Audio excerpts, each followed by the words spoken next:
Gratidão por estarmos mais uma vez juntos.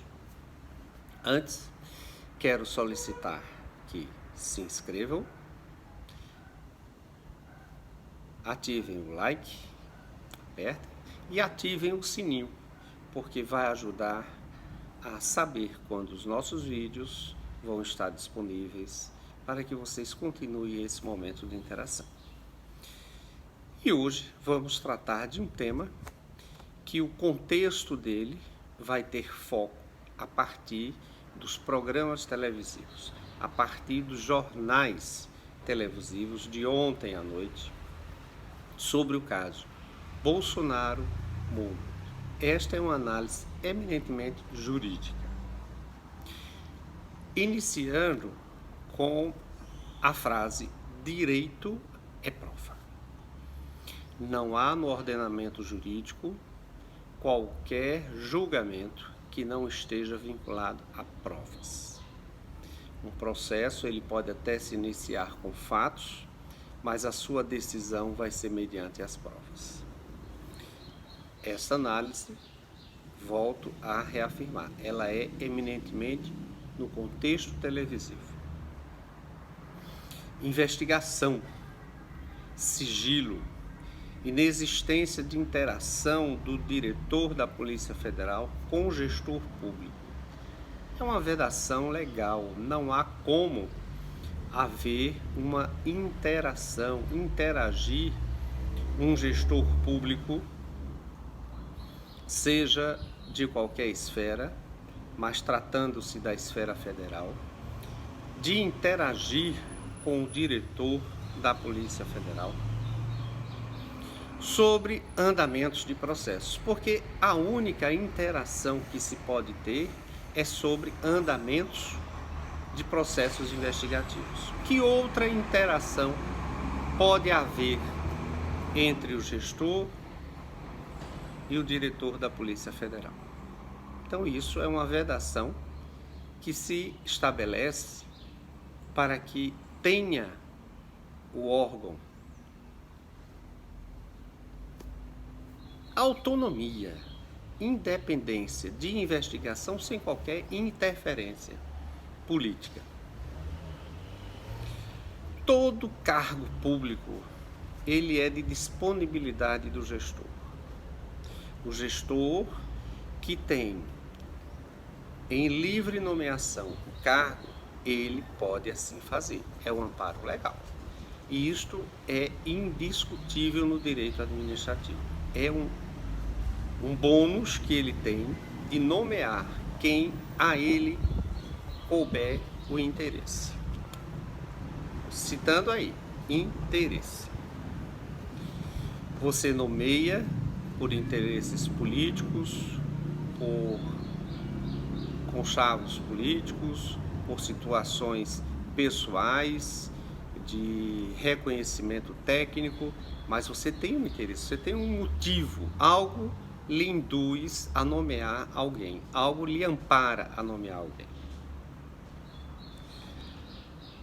Trocar um subordinado de livre nomeação, ele ocorre como direito do gestor, porém, ele tem que ter uma motivação. O ato administrativo, ele ocorre por motivação. Qual motivação? É um cargo político, eu preciso trocar porque eu fiz um amparo, um conchavo político com outro partido, eu preciso trocar. É uma motivação.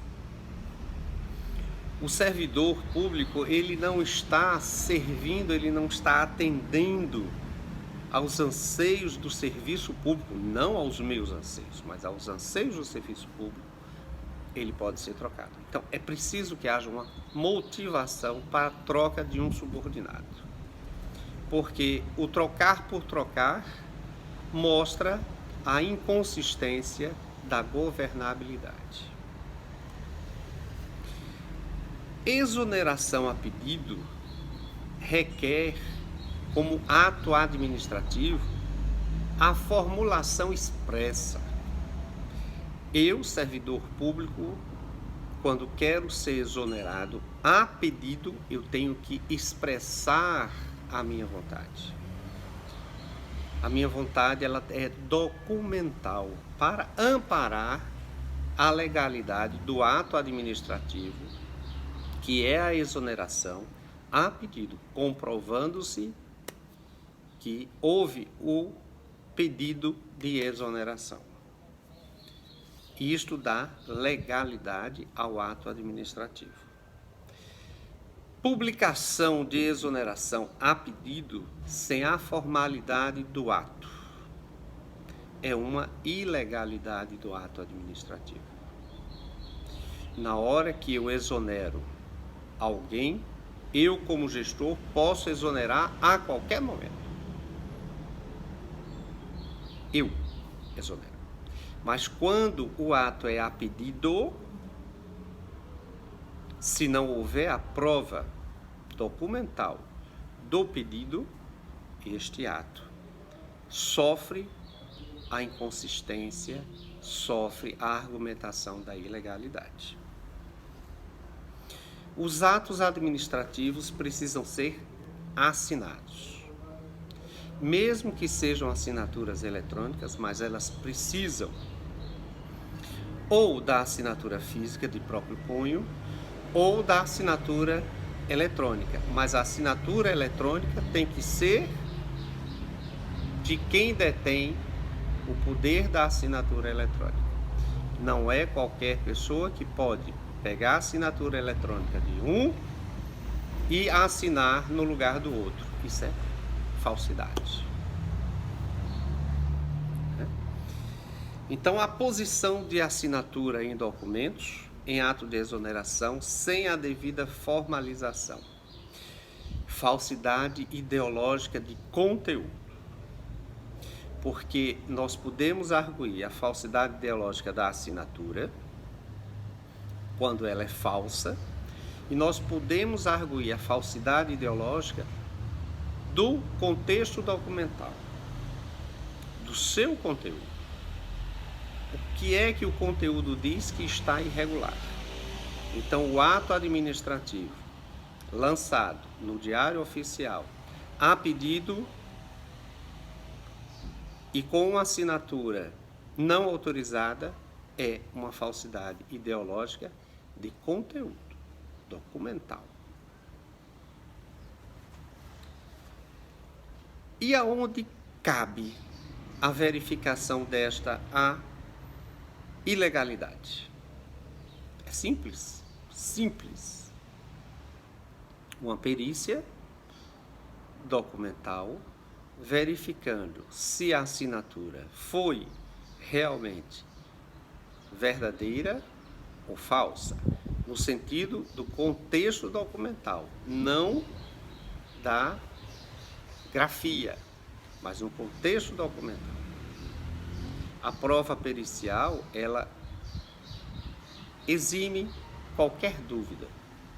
Agora, na hora em que há uma republicação do ato administrativo viciado, é uma confissão de que o ato anterior estava viciado, estava errado, estava falso. Esta republicação, ela vem amparar, corrigir a ilegalidade do ato anterior. Porque se ela é republicada por incorreção, ela tem que apontar aonde o erro está. Mas quando ela é republicada apenas para cobrir um ato anterior, como se novo fosse, está confessando que o ato anterior publicado está viciado. Conversas de WhatsApp que denota interesse em conter propagação da informação e sua investigação. Ora, na hora em que o contexto inserido na conversa de WhatsApp, ele induz a interferência, a necessidade de informação, a busca de informação e de controle sobre os atos que estão sendo praticados é uma interferência, sem sombra de dúvidas. E como verificar a autenticidade desta conversa? Simples. Uma perícia no celular do então ministro Moro. A perícia, ela vai realmente confirmar se aquela conversa ela ocorreu e a origem, mas é uma prova materializada. Conversa de WhatsApp sobre aceitação de nome e informação de indicação de ascensão, não deixa de ser uma ascensão, como ministro do STF, com resposta de irresignação, prova material. Ali o contexto indica uma troca de favores que foi rechaçada e que foi totalmente impugnada no momento próprio, no exato momento em que ocorreu. Isto é uma prova material onde a perícia também pode se manifestar. Com isto, nós vimos que o então ministro, ele coloca em pauta as provas materializadas. As duas provas em relação ao celular dele, e há uma terceira prova, que é o Diário Oficial da União. Então, existe nesse contexto 3 provas materiais, que apenas uma simples perícia confirma a sua idoneidade como prova. Neste caso, no direito, quando alguém arguir um fato com uma prova, o direito de resposta cabe como regra processual de defesa. Porém, a desconstituição da prova, se não for assim realizada, dará a quem apresentou aquela prova a veracidade dos fatos.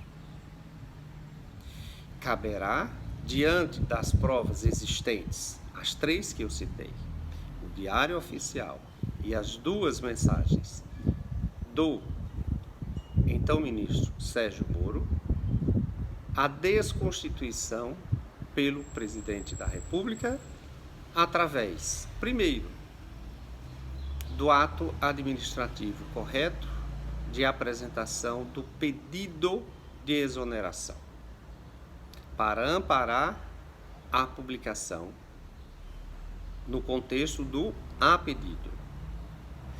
Quanto à assinatura do então ministro, a perícia também irá identificar se foi assinado eletronicamente pelo ministro ou se manualmente pelo ministro. Simples. Elementos de materialidade dos crimes. A investigação aberta no Supremo Tribunal Federal pelo Dr. Aras é uma medida justíssima para que se busque a verdade. Mas é necessário que, neste campo, haja apenas a demanda judicial, o embate jurídico, as provas, a política, os atos políticos devem ser afastados. Desta forma, concluímos nossa análise neste momento, diante do que foi exposto pelos órgãos de imprensa, porque o Brasil que vem sendo passado a limpo precisa continuar com a sua limpeza, com a sua postura de tornar o homem público nivelado ao direito da Constituição. A Constituição é suprema. O seu direito nivelado de resposta e de arguir o que lhe seja favorável. Mas a Constituição tem que prevalecer. E todos estão abaixo da Constituição e todos devem ser amplamente investigados dentro do sigilo que prevê a legislação.